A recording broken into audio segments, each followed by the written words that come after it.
요즘 외출하기 너무 좋은 날씨죠. 최근에 실외 마스크 착용 의무 조치도 해제됐는데요. 그래서 주말이면 공원이며 놀이동산에 관광객이 가득하고요. 이미 유명 관광지의 숙박시설은 여름 휴가철 예약이 마감됐다고 합니다. 여행 계획 세우는 분들 모쪼록 건강하고 안전한 여행 되시길 바라면서 해양수산부 유튜브 채널 어서오션TV 구독하시는 것도 잊지 마세요.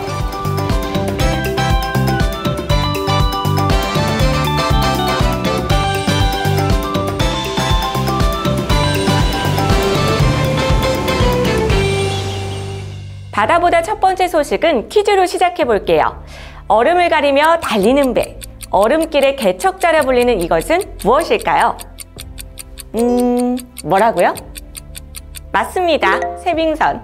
우리나라 최초의 세빙 연구선은 아라오노입니다. 이 아라오노가 195일간의 남극 항해를 마치고 지난 3일 부산항에 입항했다고 하는데요. 남극에서도 지구온난화에 가장 취약한 곳, 바로 서남극해 스위치 빙봉 아래의 바다를 관측하는 데 성공했다고 합니다. 그동안 서남극해는 남극 밖에서 유입되는 따뜻한 물이 빙봉 붕괴를 가속화시키고 있어 접근이 어려운 지역 중 하나였는데요. 이런 이유 때문에 이번 관측이 더 의미가 있다고 합니다.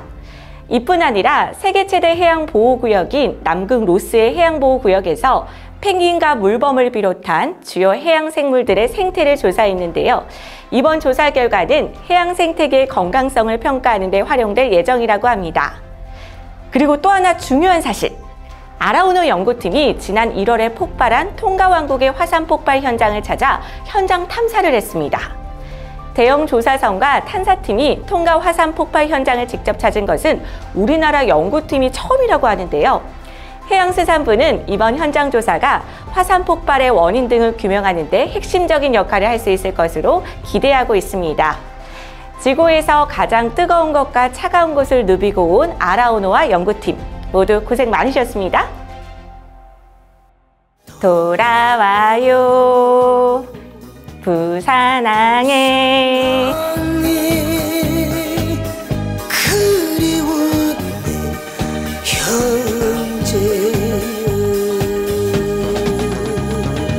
네, 국민가수 조용필 씨의 노랫말처럼 부산항이 시민들의 품으로 돌아왔습니다.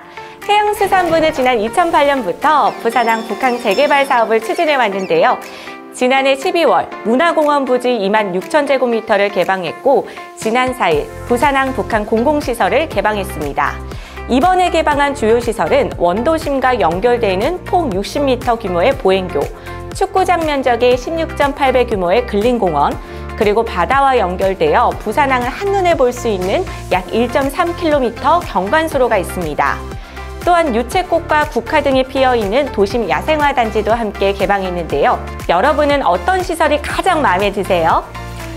저는요, 부산항을 한눈에 볼 수 있다는 경관수로가 가장 마음에 드는데요. 경관수로도 걷고 꽃이 다지기 전 꽃구경도 하러 부산항에 꼭 다녀오고 싶습니다. 여러분도 이번 기회에 부산 여행 한번 계획해 보시는 건 어떨까요? 제주도 여행하는 분들 중 돌고래 투어 해본 분들 계시죠? 남녀노소 누구에게나 신기하고 즐거운 경험이었을 텐데요.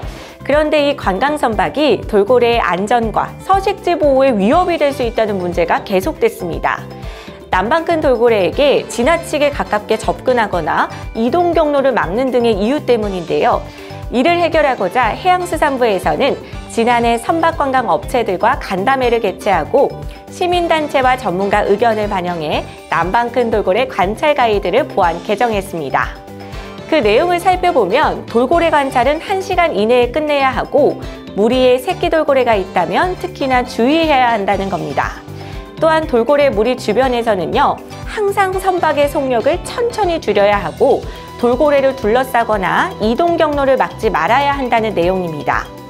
해양수산부는 선박관광 업체들의 관찰 가이드 준수 여부를 점검하는 생태지킴이 인력을 기존 5명에서 10명으로 확충하고 운영기간도 연중 상시로 확대할 계획입니다.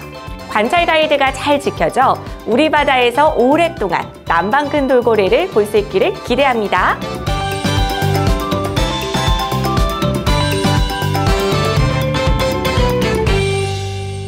세계인이 찾는 우리 식품엔 무엇이 있을까요?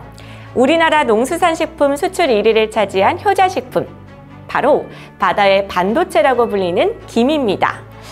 저도 반찬 없을 때 제일 먼저 찾는 것이 바로 김인데요. 지난 19일 목포에서 3년 만에 김의 날 기념식이 열렸습니다. 올해로 벌써 11번째를 맞이한 김의 날 행사에는 국회, 해양수산부, 국립수산과학원, 전라남도, 김산업인 등 200여 명이 참석을 했고요. 김 수출과 김 산업 발전을 공임하는 28명에 대한 표창도 이루어졌습니다. 김은 지난해 BTS 등의 한류의 인기와 더불어 미국, 일본, 중국은 물론 그간김이 수출되지 않았던 포르투갈, 키프로스, 부탄 등 세계 114개국에 약 6억 9천만 달러를 수출했다고 합니다. 밥도둑의 끝판왕인 우리 김을 세계인이 함께 즐긴다고 생각하니까 제 마음도 너무 뿌듯하고 자랑스럽습니다. 다시 바다와 일상으로 라는 주제로 제17회 대한민국 해양사진대전 공모가 시작되었습니다. 공모전은 오늘 7월 1일까지 누구나 참가할 수 있고요. 해양의 가치를 되새길 수 있는 일반 부분 사진과 해양 환경 오염에 대한 경각심을 불러일으킬 수 있는 환경 부분 사진으로 나누어 진행됩니다. 수상작으로 선정되면 상금뿐 아니라 연말까지 박물관과 여객선 터미널 등 공공시설을 중심으로 전국에 순회 전시될 예정이라고 하니까요. 관심 있는 분들은 해당 연락처로 문의주세요. 오늘 5월 31일 부산항 국제여객터미널 크루즈부두에서 바다의 중요성을 널리 알리기 위해 지정된 제27회 바다의 날 기념식이 열린다고 합니다. 글로벌 물류 중심, 살고 싶은 어촌이라는 주제로 개최되는 바다의 날 기념식에는 다양한 문화 공연과 볼거리도 준비되어 있다고 하니까요. 바다를 사랑하는 분들의 많은 관심 부탁드립니다. 바다보다 5월 소식은 여기까지고요. 저는 다음 달에 다시 찾아오겠습니다. 여러분, see you!